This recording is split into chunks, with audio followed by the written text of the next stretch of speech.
Hi everybody. So today we've been traveling around the world, as you know, and today we're going to a country called United Kingdom. Sometimes we call the United Kingdom England. England is actually only a part of the United Kingdom, but that country might sound more familiar to you. An interesting thing about England to be thinking about as you're studying it today, the first Europeans to settle in America came from England. They were called the Pilgrims. And we talked a little bit about the Pilgrims at Thanksgiving, right? Because we said our Thanksgiving celebration was about way back when, hundreds of years ago, the Pilgrims survived their first winter over here with the help of the Indians. And we're celebrating the harvest.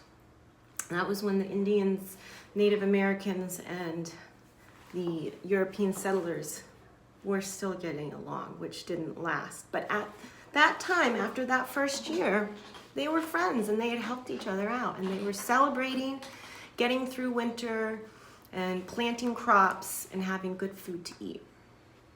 So that's a nice connection for you guys to make. And so also, the story that we're reading today, because is written by an author named Beatrix Potter, who is a very famous author from England. I'm giving you a close-up of one of her drawings. She wrote the words and drew the pictures to all of her stories about Peter Rabbit.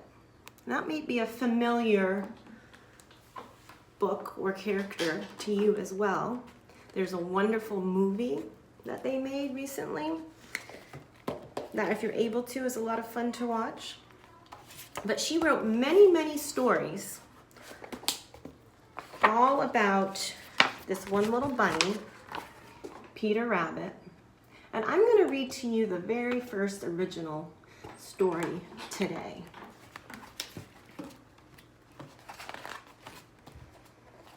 It's called The Tale of Peter Rabbit. Once upon a time, there were 4 little rabbits, and their names were Flopsy, Mopsy, Cottontail, and Peter. They lived with their mother in a sandbank underneath the root of a very big fir tree. "Now, my dears," said old Miss Rabbit one morning, "you may go into the fields or down the lane, but don't go into Mr. McGregor's garden. Your father had an accident there. He was put into a pie by Mr. McGregor." Ooh. Has your mom or dad ever told you not to do something? Let's see if he's gonna follow the rules and what happens.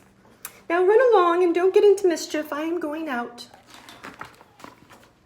Then old Miss Rabbit took a basket and her umbrella and went through the wood to the baker's. She bought a loaf of brown bread and 5 currant buns. Flopsy, Mopsy, and Cottontail, who were good little bunnies, went down the lane to gather blackberries.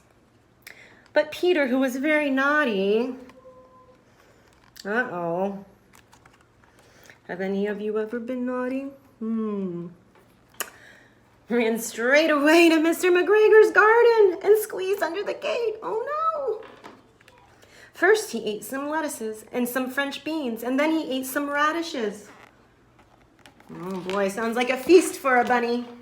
And then, feeling rather sick, I guess he ate too much, he went to look for some parsley. But round the end of a cucumber frame, whom should he meet but Mr. McGregor?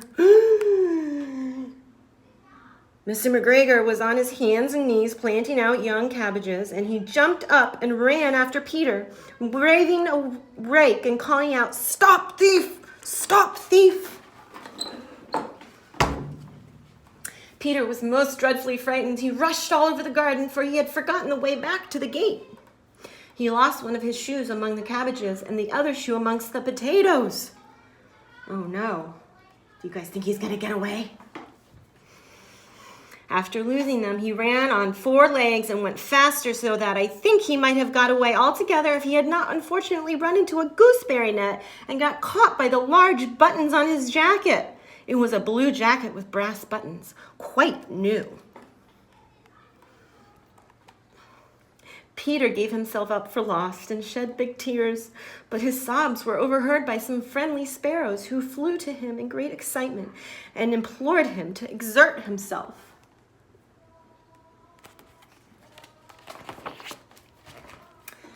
Mr. McGregor came up with a sieve, which he intended to pop upon the top of Peter, but Peter wriggled out just in time, leaving his jacket behind him,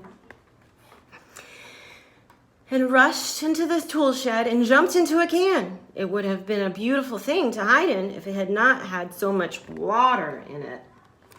Oh boy, he's certainly getting himself into some trouble.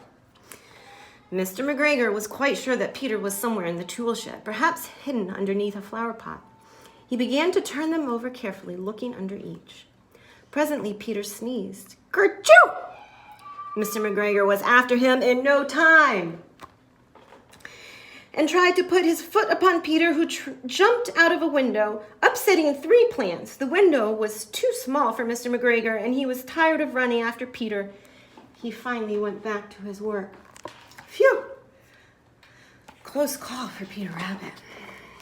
I was worried for a minute.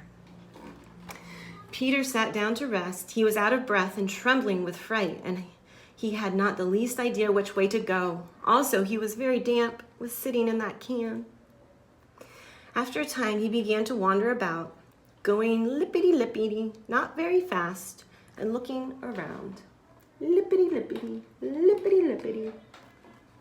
He found a door in a wall, but it was locked, and there was no room for a fat little rabbit to squeeze underneath. An old mouse was running in and out over the stone doorstep, carrying peas and beans to her family in the wood. Peter asked her the way to the gate, but she had such a large pea in her mouth that she could not answer. She only shook her head at him. Peter began to cry. How was he going to get home? Poor little Peter. Then he tried to find his way straight across the garden, but he became more and more puzzled.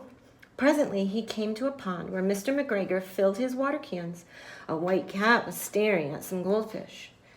She sat very, very still, but now and then the tip of her tail twitched as if it were alive. Peter thought it was best to go away without speaking to her. He had heard about cats from his cousin, little Benjamin Bunny.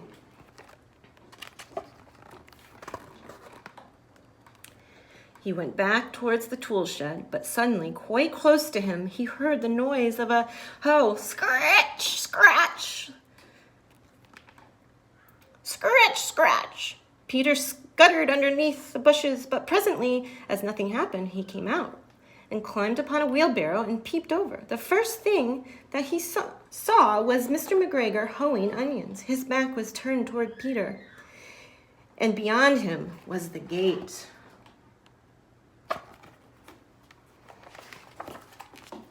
Peter got down very quietly off the wheelbarrow and started running as fast as he could go along a straight walk behind some blackcurrant bushes. Mr. McGregor caught sight of him at the corner, but Peter did not care.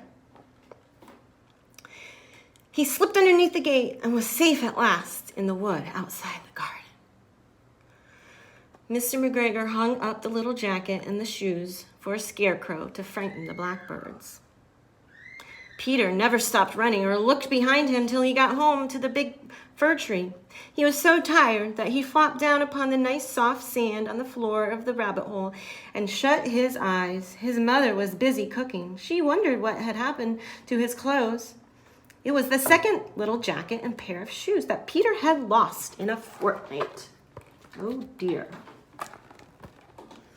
I am sorry to say that Peter was not very well during the evening. His mother put him to bed and made some chamomile tea, and she gave a dose to Peter. 1 tablespoonful to be taken at bedtime, she said.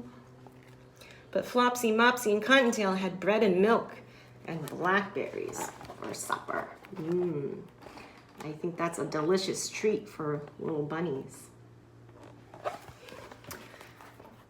So I love that story a whole lot, and one of the reasons I like it so much is it reminds me of the importance of a word called obedience. All right, you guys have probably heard that word before. And obedient means to follow the rules, right? And sometimes we don't feel like following the rules, but the rules are made to keep us safe, right? Our parents make rules for us to keep us safe when we're little. Your parents make rules for you so that you don't get hurt. Even God makes rules for adults, like the 10 Commandments, like all of the things that Jesus told us. And those rules are to protect us, right? God doesn't just make up random rules just for the fun of random rules. Just like, believe it or not, your parents don't make up random rules just for the fun of making up random rules. Obedience is really important, as you see in this story, because little Peter Rabbit was not obedient, was he? And because he wasn't obedient, he had a very, very close call. And despite the fact that he did get back safe, he did lose his jacket, which was not a good thing either. So he paid the price for being disobedient.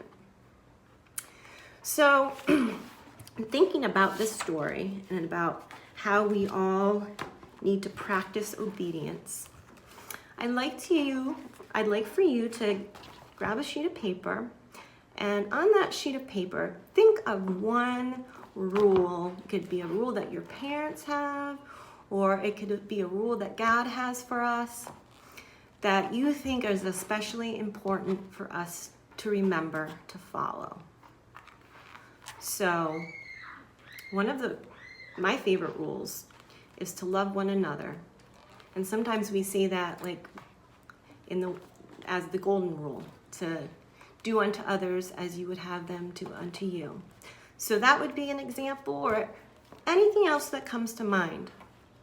And after you, in a few words or in sentence, write that down, then I want you to pretend to be Beatrix Potter and make your own rendition.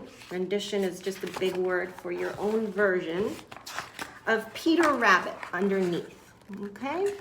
So I'm going to show you again Beatrix Potter's sketch of Peter Rabbit. And if you want, you can take a look at this and draw from that. Or if you just want to draw from your imagination, that's fine too. Okay? So have fun with your sketches and with your journaling, and we'll see you next time.